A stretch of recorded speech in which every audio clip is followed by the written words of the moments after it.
It was the 8th day of August in 1849, a blistering summer day, when the kind of heat that makes a rattlesnake sluggish hung heavy over Hunt County, the air thick and still, carrying the faint tang of dust and sun-baked grass.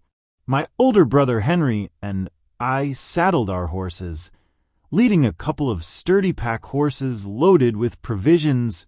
We decided it was high time to head west.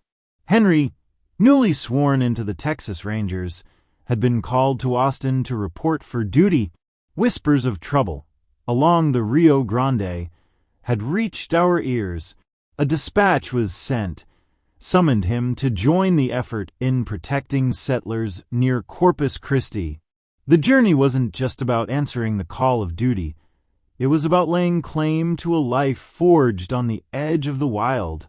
As for me, I wasn't one to let my brother ride off alone. The idea of Austin tugged at me, a young capital bursting with raw potential. I figured I'd tag along, lend a hand where I could, and maybe find a place to settle my boots. It wasn't adventure alone that called me, though. Something about Austin's future seemed to echo with possibility, and I felt drawn to be a part of it. Our reputation drew company along the trail. Families looking for safer travels joined us, their oxen teams trundling slow but steady. By the time we reached the Trinity River, we were a proper convoy, sharing stories under the Texas moon and fireside laughter to stave off the uncertainty of the open frontier. Having Henry, a newly minted ranger with a badge that gleamed in the firelight, was no small comfort. His presence alone seemed to reassure the group, but no badge could tame the forces of nature. The journey from Hunt County to Austin stretched on endlessly. The 245 miles, testing every ounce of patience and endurance we could muster. Our company of settlers moved at a crawl, their wagons laden with supplies and shadowed by tired women and restless children who felt every rut and bump. In the trail, the blazing Texas sun bore down, and when the storms rolled in, the trails became muddy and treacherous. It slowed our progress to a snail's pace. What should have been days stretched into weeks, and tensions among the group simmered, like a pot left too long on the fire. Days of storms had turned the Trinity River into a wild beast, the swollen with runoff stretched, heel to heel, in a vast, furious expanse. The waters churned, tossing logs and debris like toys in a toddler's tantrum, a warning of the treacherous frontier ahead, where survival demanded resilience and unwavering grit. Across the water, Porter's Bluff sat mocking us, the small village perched on the far side like a cruel mirage. Crossing it seemed impossible, but Texans aren't the kind to balk when faced with trouble. Henry and I took to a canoe, paddling hard against the current, the river fighting us every inch of the way. By the time we reached the ferryman's shack, the wiry old man stepped out, his sharp gaze scanning us like a hawk sizing up prey. His weathered face betrayed no emotion, but his stance spoke of caution. He'd seen rivers like this take down stronger men than us. His told us his name was Bateman, and rubbed his jaw, his gaze lingering on the raging waters.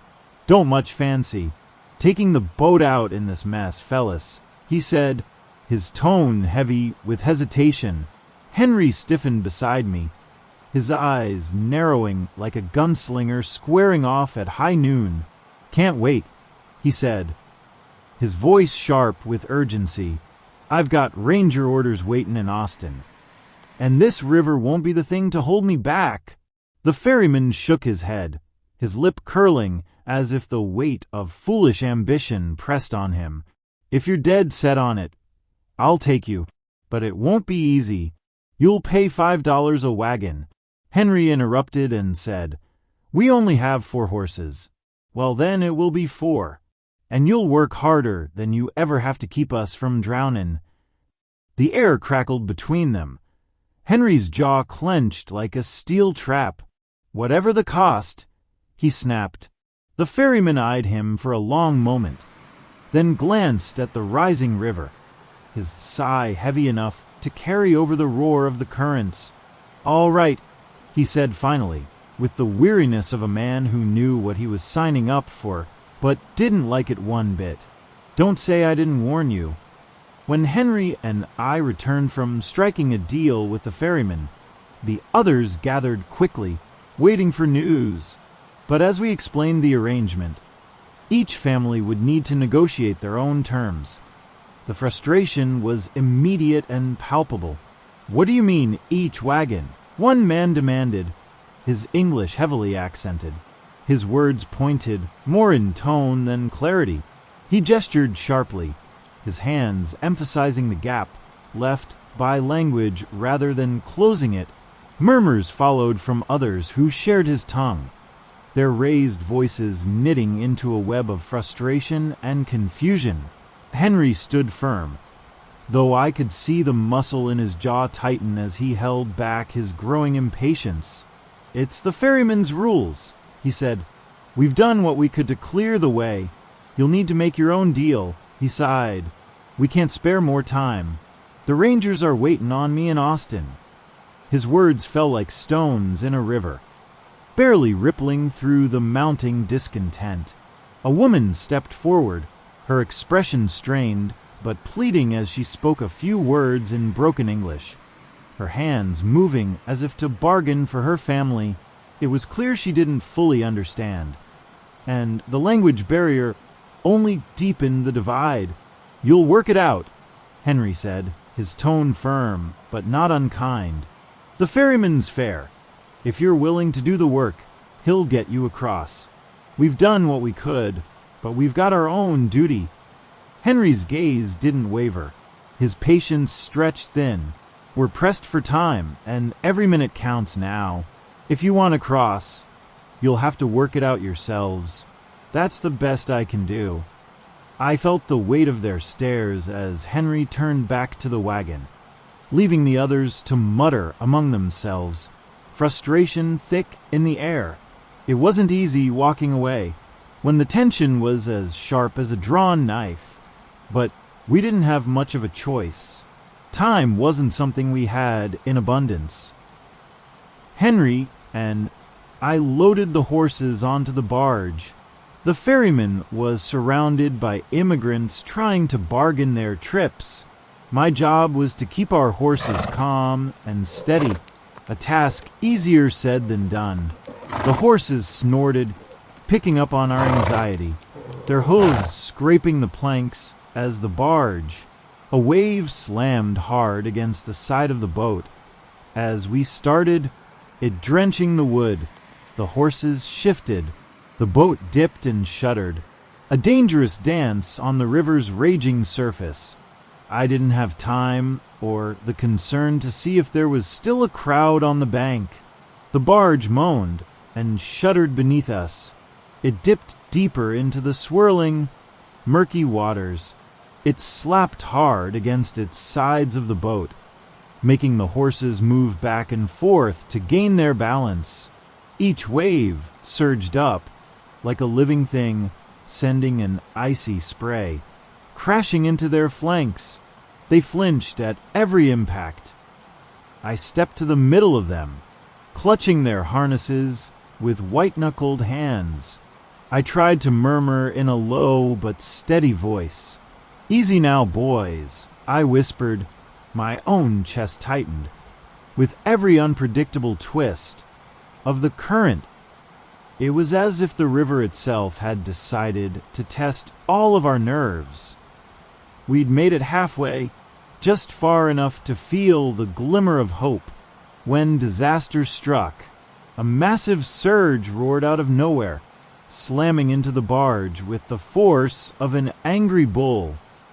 A towering piece of driftwood hurtled out of the chaos, splintering against the side and sending the horses into a frenzy. Their eyes rolled white. They all four reared, kicking out in panic, giving them a strength I couldn't hope to match. One lunged straight at me. Its head caught me under the arm like a battering ram. The world tilted, and before I could grab hold of anything, I was airborne, then plunging into the icy abyss below. The river seized me. Its currents twisted and churned, throwing me like a rag doll caught in a storm.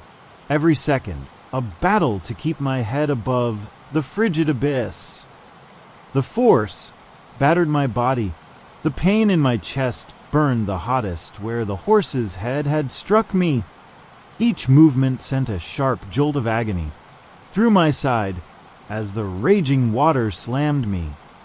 By some miracle, my hand snagged a jagged drift of timber. It was rough, and bits of wood bit into my palms. The current clawed at me relentlessly, threatening to pull me under, but I held on with every ounce of strength I had left, shouting into the wilderness for Henry. My voice cracked. It was swallowed whole. Each moment dragged on, as if the river had stopped time itself.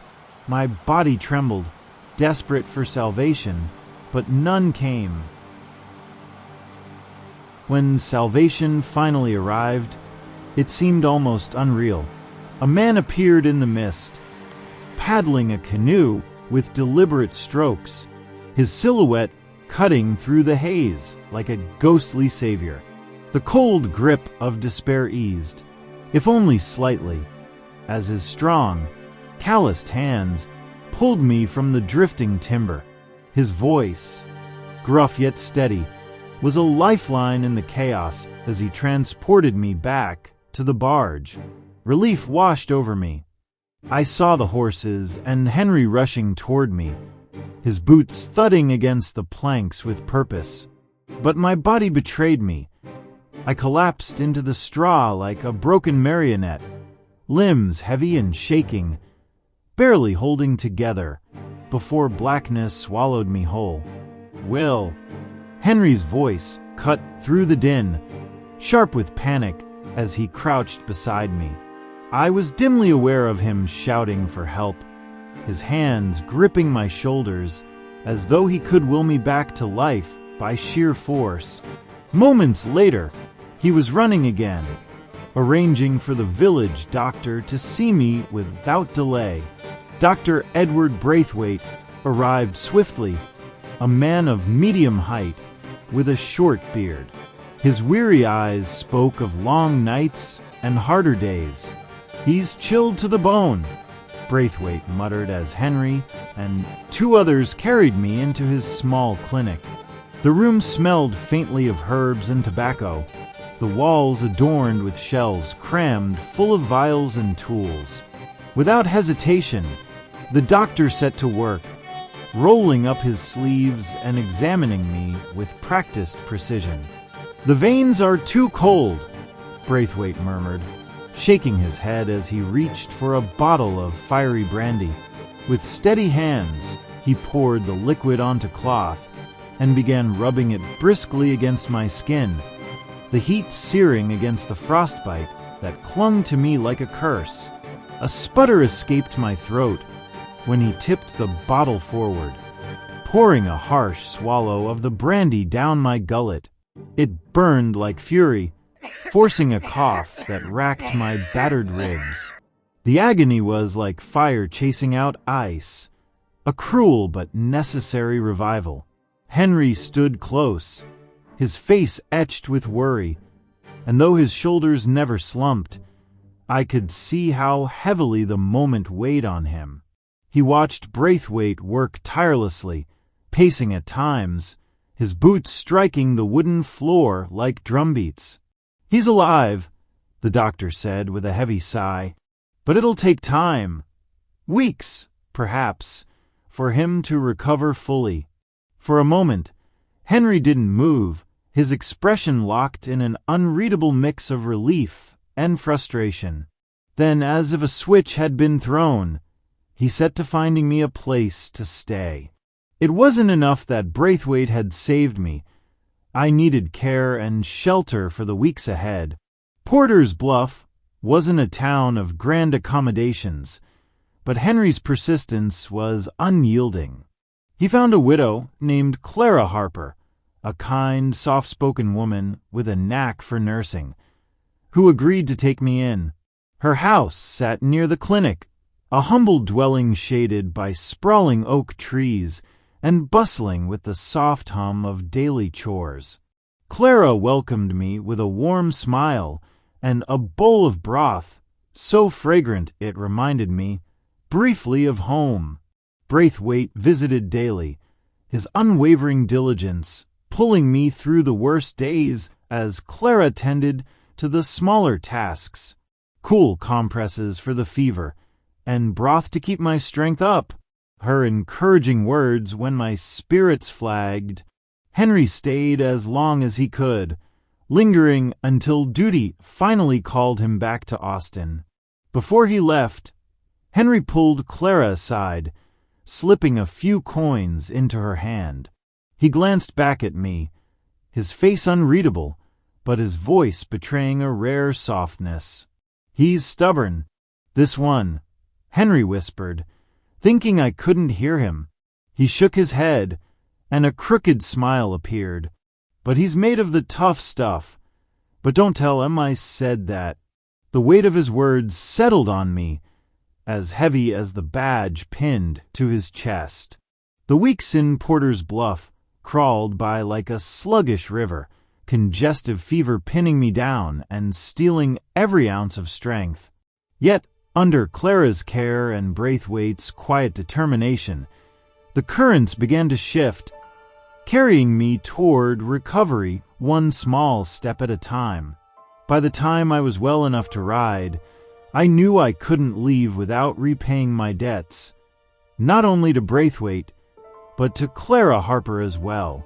Henry had gone ahead to Austin, reporting to the Rangers and preparing for his orders to head south, so I stayed behind, putting my hands to bricklaying, a trade that promised steady wages and the means to pay off what I owed.